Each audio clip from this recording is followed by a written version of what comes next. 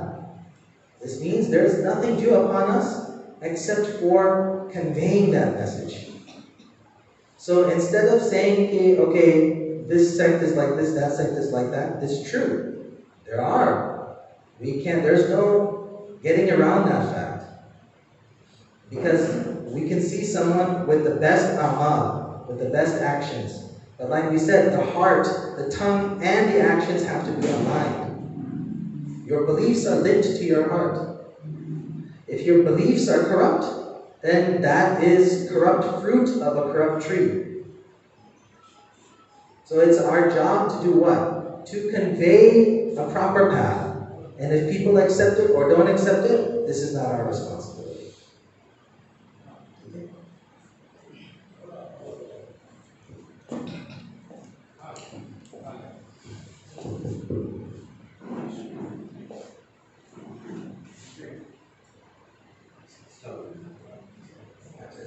صراط المستقیم پہ چلنے کے لیے، کامیابی حاصل کرنے کے لیے اس دنیا میں اور آخرت میں کیا پیر کا ہونا ضروری ہے کہ ہر ایک پیر اپنے اپنے پیر کو ڈھونڈتے پھرے، یا اس کے بغیر بھی انسان کامیابی اس دنیا میں اور آخرت میں حاصل کر سکتا ہے؟ اچھا سوال ہے. دیکھیں, this is a very important question. دیکھیں نا, ایک حدیث ہے, ایک اعرابی ریگستان میں رہنے والے ایک دن حضور اکرم صلی اللہ علیہ وسلم کی بارگاہ میں حاضر ہوا اور حضور صلی اللہ علیہ وسلم سے یہ سوال پوچھا کہ اگر میں نے شہادت کی, نماز پڑھا, زکوٰۃ دی, روزہ رکھا, حج کیا اور بس یہی کیا, اس سے زیادہ نہیں کیا, اس سے کم نہیں کیا, کیا مجھے جنت حاصل ہوگی؟ حضور صلی اللہ علیہ وسلم نے فرمایا جی ہاں. تو آخرت کا جو ہم نجات پانے کا جو راستہ ہے اس کے لیے تو وہ پیر کی ضرورت نہیں ہے, لیکن صرف جنت ملنے سے بھی آگے کچھ نہ کوئی نہ کوئی ڈیزائر ہوتا ہے کچھ لوگوں کے لیے. کچھ لوگ ایسے ہوتے ہیں جو صرف جنت کا ذکر سے سیٹسفائی نہیں ہوتے, مطمئن نہیں ہوتے. وہ چاہتے ہیں کہ وہ رب کی ملاقات کریں, وہ چاہتے ہیں کہ رب کا کچھ سچا علم حاصل کریں, وہ چاہیں کہ وہ اپنا رب کو ملیں, وہ چاہیں کہ وہ اپنا رب کو جانیں مرنے سے پہلے. یہ ایک الگ چیز ہو گئی. تو یہ جو الگ چیز ہے, یہ جو ایکسٹرا چیز ہے, اس کے لیے بھی تو ایکسٹرا ریکوائرمنٹس ہو گئے. For this extra thing, there will be extra requirements. If you want to be on, دیکھو ہم ابھی یہی کہہ رہے تھے, ہر کوئی اللہ سبحانہ وتعالیٰ کا راستہ پر ہے, اور اللہ سبحانہ وتعالیٰ نے کچھ گارنٹیز رکھا ہے جو اس راستے پر ہے.